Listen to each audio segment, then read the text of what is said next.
Channel. এখন বাজে রাত 11টা আর কিছুক্ষণের মধ্যে আমরা নতুন বছরে পদার্পণ করব। আর তার জন্য এখন আমি যাব বিদ্যাসাগর মাঠে। প্রতি বছরই সেখানে নিউ ইয়ার দারুণভাবে সেলিব্রেট করা হয়, তো এখন সেখানেই যাব। আর তাও আবার যাব একজন স্পেশাল মানুষের সাথে, তো সেটা তোমরা নিশ্চয়ই বুঝতেই পারছো। আমি ক্লাসের সাথে প্রথমবার নিউ ইয়ার সেলিব্রেট করব। বেশি ভাট না বকে ভিডিওটা স্টার্ট করা যাক। আর আমি কিন্তু খুব এক্সাইটেড, তো চলো এখন সেখানে যাওয়া যাক।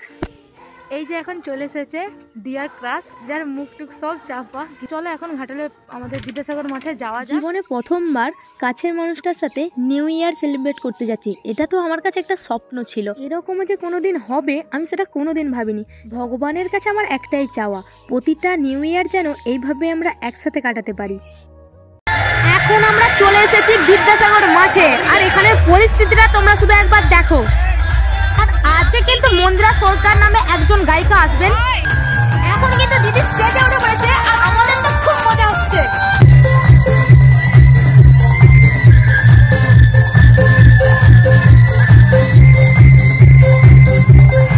এত আনন্দ করছে সকলে, তো সেটাই আমাদের কাছে অনেকটা বড়,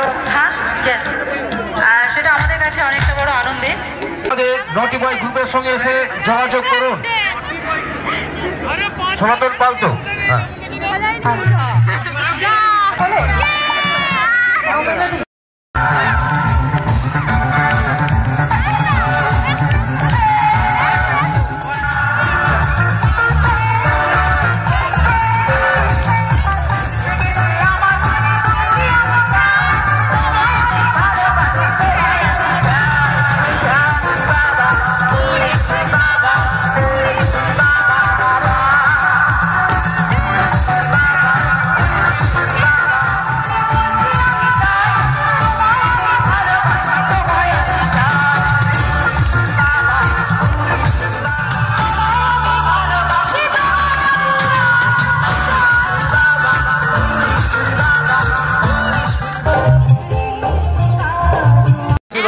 তার জন্য অসংখ্য অসংখ্য ধন্যবাদ।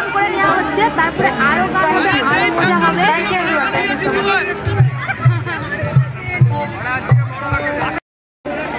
ওনাদেরকেও ভালোবাসা এবং এই ছেলেগুলোর জন্য পরিবেশটা নষ্ট হয়ে যায়। জ্ঞাপন করার জন্য আমাদের কমিটির সদস্যরা আছেন, যারা ব্যাচ মাত্র কয়েকটা মিনিট হাতের করতালি সবার কাছ থেকে আশা করব।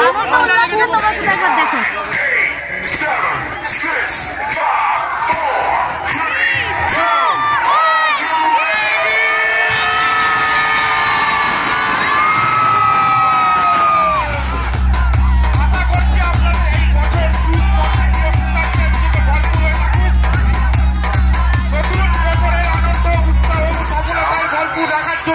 সকলের বছরের এই প্রথম দিনটাকে পিছিয়ে ধারণের সাথে উদযাপন করার সাথে বন্ধু বান্ধব পরিবারদের আমরা সোশ্যাল মিডিয়ার মাধ্যমে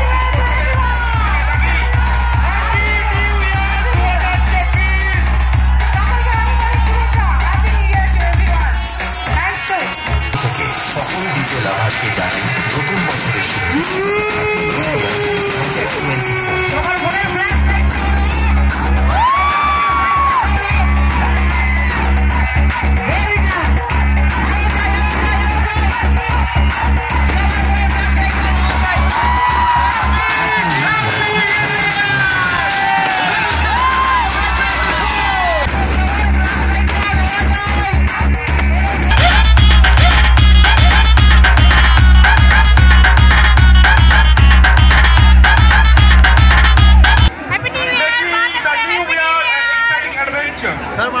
I